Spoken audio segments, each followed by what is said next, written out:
What happens to a band of natives in the remote interior of British Columbia who produce a dramatic film about their struggle with alcohol? 16 years ago, their alcoholism rate was 100%. Today, it's nearly zero. And the film that they made is being seen by hundreds of bands across North America. It's the kind of success story that makes the television networks beat a path to your door.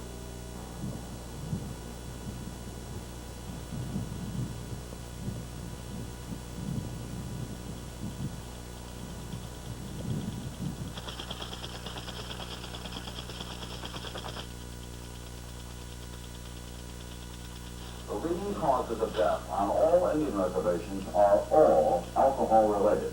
But in one windswept corner of Canada, one farmer is leading the battle against alcoholism. He and the others made a movie to teach their children how it was before.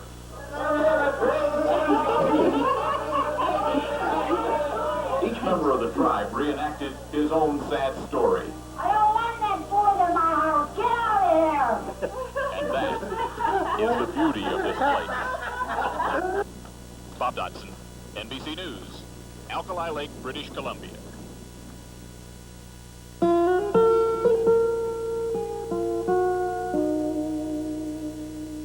We decided to make the film because of the amount of people we see in other communities. Like I was traveling a lot in the early 80s, in 81, 82.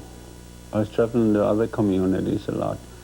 And what I used to see was the picture of alkali and what it was maybe 10 years before that.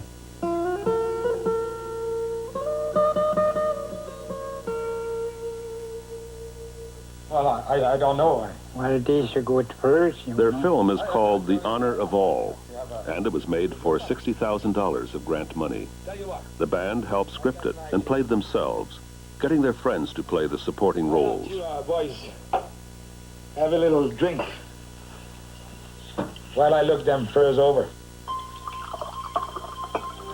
As far back as our elders can remember, there was no alcohol or drinking in Alkali Lake until about World War II. Our slide into alcoholism began about 1940, when a man from Europe moved to Alkali Lake and opened a trading post. At first, our dealings with him were very good. We trade our furs and our goods for groceries, clothing and cash. Sure, any damn ailment you got. Then things began to change. It's powerful medicine.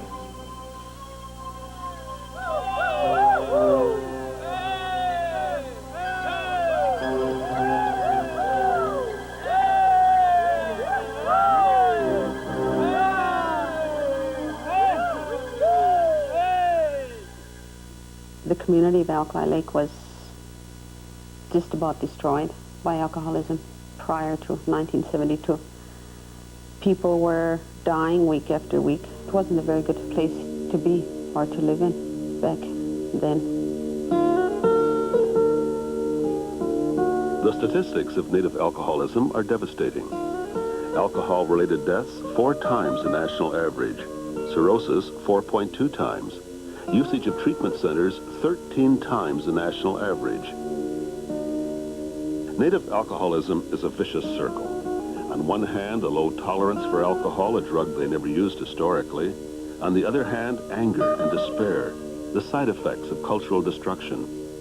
It is a vicious circle so strong that perhaps only an act of fate can break it. At Alkali Lake, that happened. On the day 17 years ago when Phyllis Chelsea's little girl refused to come home. It was a regular weekend that Andy and I had finished another weekend of drinking, and me coming down to look for the kids and take them home as usual. They were always at my mom's. I came down on a Monday and thought that I was just going to take Ivy home as usual. I found her sitting on the couch and told her that I wanted her to come home. She said, "No, I don't want to go home. You and Daddy drank too much." I knew I had to make an important decision in my life. And reevaluated, I guess, what drinking was doing to my family. I knew I wanted my family with me. I didn't want them growing up with feelings of hate, I guess, towards my drinking and all the things that went along with drinking. And it came a point in my life that I had to decide to do something about that. So when I made that promise, it was really deep for me. And I told her that I would quit if she'd come home.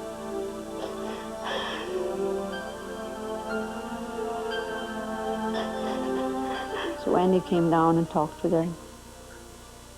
In a while, they both came home. I've kept my promise to Ivy since.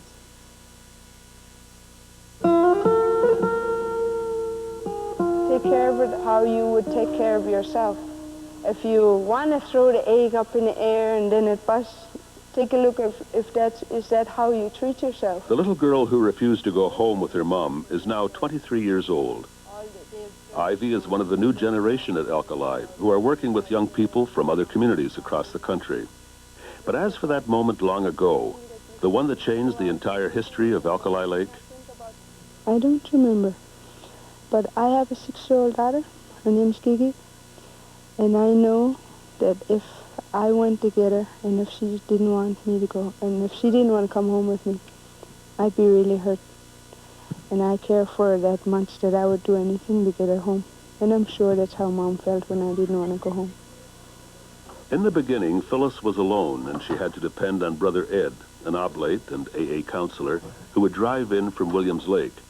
Her husband, Andy, was still drinking, until one day some kids wandered by looking bedraggled and late for school. Did you eat this morning? There was nothing in the house, just some homebrew. Good school. Well, it was really hard, and I used to think that, hey, I can quit drinking anytime I feel like it, and it wasn't like that. It's not easy. Today, when I hear somebody saying that, I know they need help when they say that, hey, I can quit anytime I feel like it.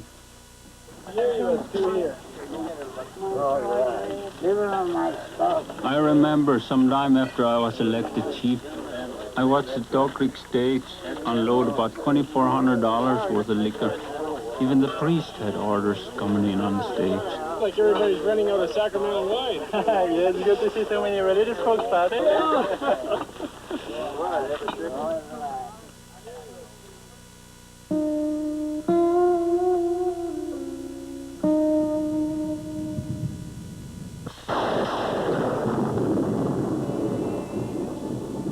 Death by alcohol were the unwritten words on just about every fresh tombstone in the early years. But Andy was a good chief, and slowly people began to come around. He put in place laws to control the flow of liquor, and he wouldn't compromise. This caused hard feelings, especially among those who weren't ready to admit they had a drinking problem. Andy Chelsea, you're a hated man on this reserve. Trying to control people's lives, handling their money, controlling people's money. We're going to get you replaced as chief on this reserve.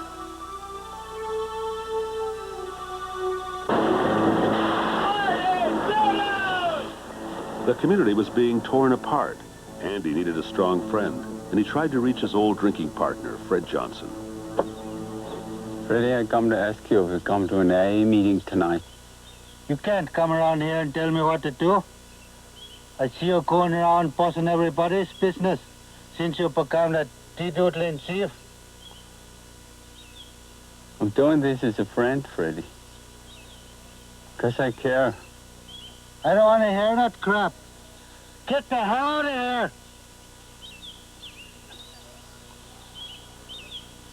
Have it your way.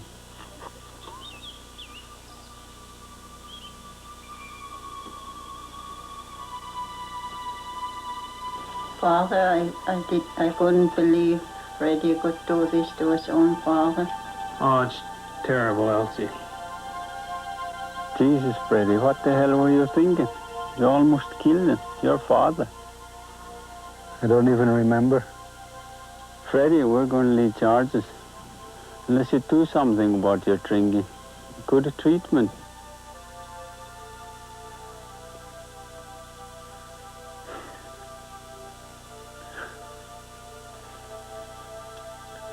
I'll go.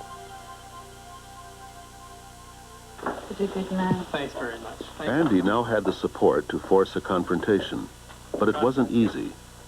Andy had been raised Catholic. Father, I've been trying to work with you now. For a long time. All you did was fight with me. It's even council have decided that they don't want you here anymore. Chief and council. What is this, Andy? Chief and council. I represent the council of God here, Andy. You can't just come up to God's church and tell me to leave, Andy. You can't do that. No chief council can do that, Andy.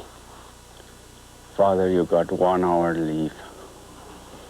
1 hour.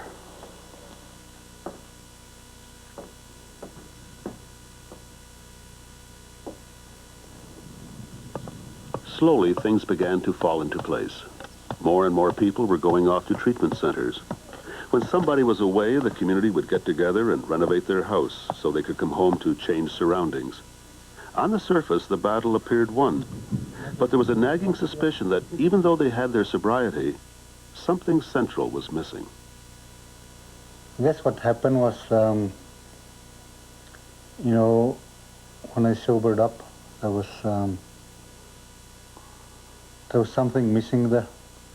I guess one of the things that I noticed about myself, I was really embarrassed about being Native.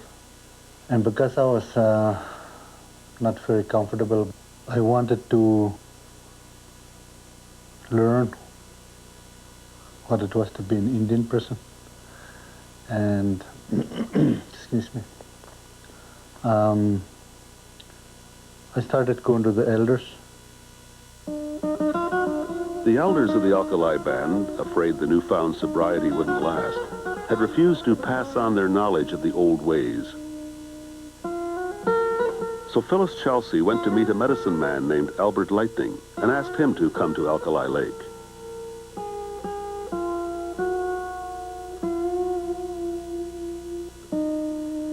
Albert taught them the ways of the ancient sweat, the ritual place of purification that had been at the center of native life for 1,000 years, before the white man's missionaries had abolished it as a pagan practice. And at the heart of the sweat, there were old lessons to be relearned. I guess one of the important things was learning to pray. I asked an elder once, teach me how to pray. He said, I don't know how. And I was sort of disappointed. And I keep going back to the sweat lodge. And it was there all the time. I was just a young man, not looking or listening. And that's what culture is all about. Learning, looking and listening. And when I went to the sweat lodge and the elder, we went in and he started talking. And it wasn't like the praying that I knew. He was sort of asking the rock and the steam to cleanse his body so that he could be cleansed and be strong. And then he would say to the rock, blow on my grandchildren so that they grow up strong, so that they know their culture, they know the ways of our grandfathers. And you're talking to God and you're saying, let my grandchildren be strong. And I always heard that before, but it didn't make sense. But all of a sudden, it was like the Creator opened my eyes and opened my ears for me to hear that. And I never asked that question again about teach me how to pray, because I started talking to the Creator as a friend. The sweat lodge is the symbol of the womb of Mother Earth, and it's a place of worship in a nice, safe place, like when we were carried in the wombs of our mother. When we're in there, we pray all with one mind and one purpose, is to pray for other people. We learn the meaning of humility through the suffering from the heat.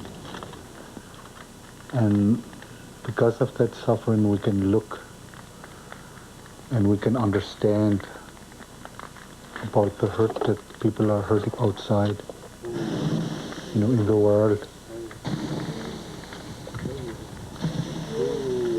In the sweat lodge, through the steam and through the hot rocks, you can understand the power of the Creator. It's so hot in there that your skin is burning, and yet that steam is just a small part of God's power. And if we can turn and ask the Creator for help and to know that He's got this real power of healing, and if we can give ourselves to Him that way, we can understand. One of the things right now that a lot of our community members is doing is being called out to help other communities and to help young people. Our community has developed in that stage where we are helping other people, and our young people is doing a lot of good things.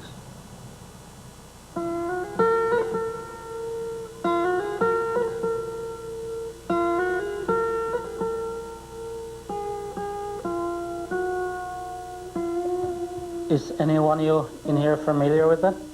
With the seeds, blessing? Well, if you want to bless yourselves, this is like how we do it. We cleanse our mind, cleanse our heart, cleanse our soul, and then we cleanse our whole body.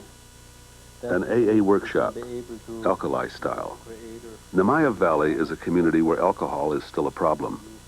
The alkali people have not come here to preach. When they tell their own stories, everyone can hear the message. And I looked around in my house, all the windows, every window in our house was smashed, and our fridge was turned over, our stove was turned over, the record player was laying outside, and records were scattered all over outside, and the beds were flipped over, and my family weren't there. I got up and I looked around, and I said, gee, I wonder who did this. But I know who did that, and it was me. I grew up in an alcoholic home. For me, I believe that I became an alcoholic when I took that first drink at 8 to 9 years old. I remember during my early childhood, before my dad died, where I used to stand at the side of my house and listen where my mom used to get beat up and hear her screaming and her face getting banged around on the floor and all these things. And I was to say, well, I'd never get that bad. I promised myself as a child that I would never get that way. But back in 1963, when he died of alcoholism, and I started drinking, I took over right where he left off. I took over, and it was me, started to beat up my mom and my family. Even the day my mom is blind, and I did a lot of damage to her. Today me and my mom are really close and we're good friends. Anytime I need someone to talk to, I always go talk to my mom, because today I know, she understands me more than any other person probably could.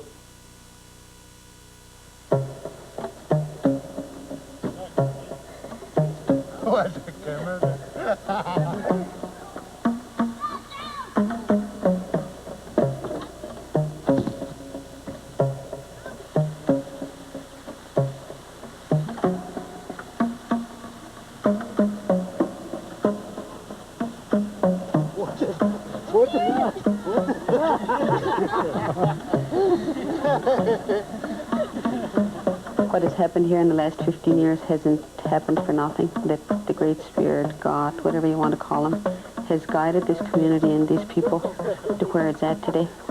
And probably the purpose, as far as I can see, is for us to be reaching out to other communities and for other Native people out in Canada, Northwest Territories, or the United States, or anywhere else for that matter. People have traveled way up north, as far east as Toronto, or over in Maine in the United States, down to Gallup, New Mexico, and shown the film. I know that in the community itself, even if we've been sober, let's say for the last 15 years, that it isn't all great here, that sobriety has brought on a lot of good things, but I think that where we go from here is like sobriety and beyond. Like, people have to do more than just being sober. What remains to be done at Alkali Lake is economic development. Today they have small farming and logging operations, but they're not enough to support the whole community. Funding is almost all in place for a sawmill, but they're still trying to get federal support for their pet project, an alcohol treatment center for Native people. Development will bring more of the modern world to Alkali Lake. It will create new problems even as it solves old ones. But for the people of Alkali, this is just another challenge. You know, we practice how we live today, our old ways, as we call it, the Indian ways, which is just the way how our people always lived. If we don't plan for the future and help our children, maybe they lost their sense of pride and sense of purpose. Everything's so easy now. You just touch a button and, you know, everything happens around you. With teaching our culture, we can slow that down, you know. But yet we can teach them these ways of the computers and all this technology and have that balance. So the future is finding that balance.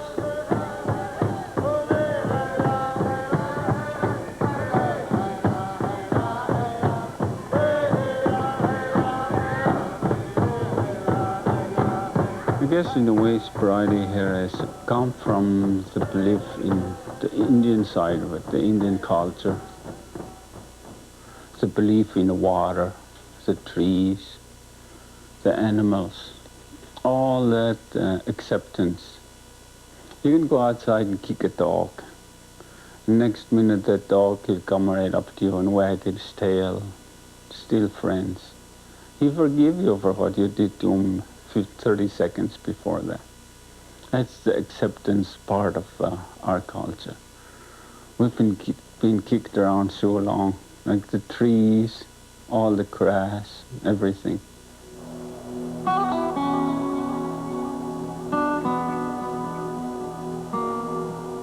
When I look at water, I see life. The water flows in one direction. Everybody's life on earth is flowing like that water. If they dammed it up, it'll never stop, it'll keep coming. It's like the problems in our lives. It'll stop us, but you find a way through it, under it, over it, it'll go.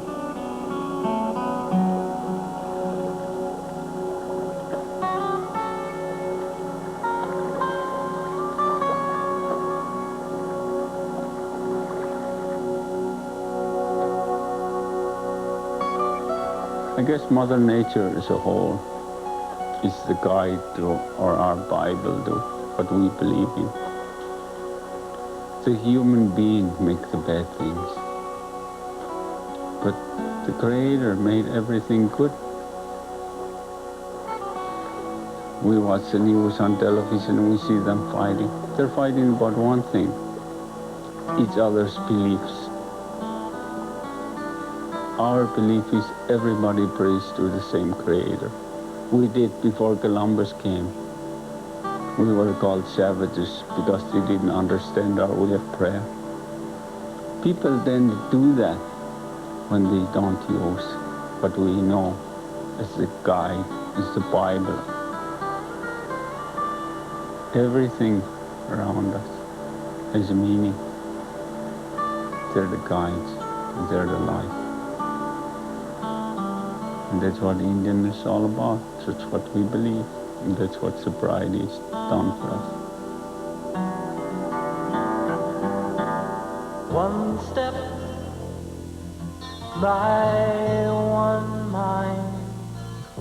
And you have 4 things that you can choose to share with this person. The first one is what we call a 1. It's no space. And the next one is a 2, which is eye contact.